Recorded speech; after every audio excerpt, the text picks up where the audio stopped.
Bawaslu Sulut kembali menyorot proses kampanye calon gubernur dan wakil gubernur Sulawesi Utara 2020 yang tidak memperhatikan protokol kesehatan. Pemimpin Bawaslu Sulut, Mustarin Humagi, khawatir kampanye yang dilakukan pasangan calon gubernur dan wakil gubernur Sulut tanpa menerapkan protokol kesehatan bakal menimbulkan klaster baru. Hal ini disampaikan Mustarin dalam jumpa pers bersama mitra kerja di Kafe Kemang, Sindulang 2, Kecamatan Tuminting, Kota Manado, Sulawesi Utara pada Sabtu 31 Oktober 2020 siang kemarin.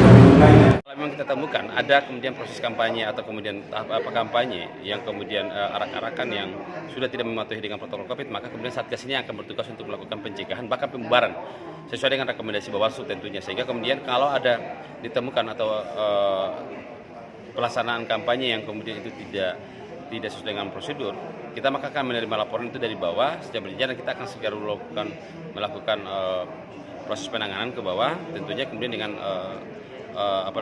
penanganan cepat, yaitu berkoordinasi secara berjenjang ke bawah untuk melakukan atau turun ke lapangan untuk melakukan penghentian atau pembubaran terhadap masa kampanye yang kemudian tidak sesuai dengan ketentuan peraturan undangan, utamanya pada PKPU nomor 13 tahun 2020. Mustarin juga pada semua komponen Bawaslu, mulai dari kabupaten kota hingga di tingkat kelurahan atau desa, agar memperhatikan setiap kampanye yang dilakukan para calon, terutama saat melakukan kampanye tatap muka. Mitra kerja dari kepolisian, Lawrence Rondonuwu, mendorong Bawaslu untuk memperketat pengawasan terhadap kampanye yang tidak sesuai prokes, dan ini sangat mengkhawatirkan muncul klaster baru. Supaya pelaksanaan pemilihan di tahun 2020 ini tidak memunculkan klaster baru penyebaran COVID. Ya.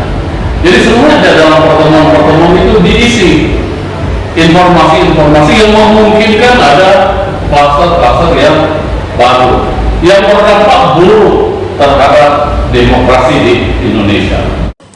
Sementara itu, pihak Kejaksaan Tinggi Sulut Akbar mengatakan sebagai langkah pencegahan sudah membentuk Pokja khusus untuk mengawasi kampanye yang tidak sesuai prokes.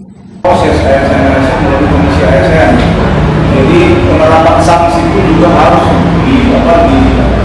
sangat diperlukan karena ini menyangkut masalah dan bagaimana memberikan efek jerah sebagai hukuman premium. Bawaslu Sulut telah menerima ratusan pelanggaran pilkada dalam proses kampanye pasangan calon gubernur dan wakil gubernur Sulut 2020. Dari Manado, Enggi Manggopa, TV Kita Network.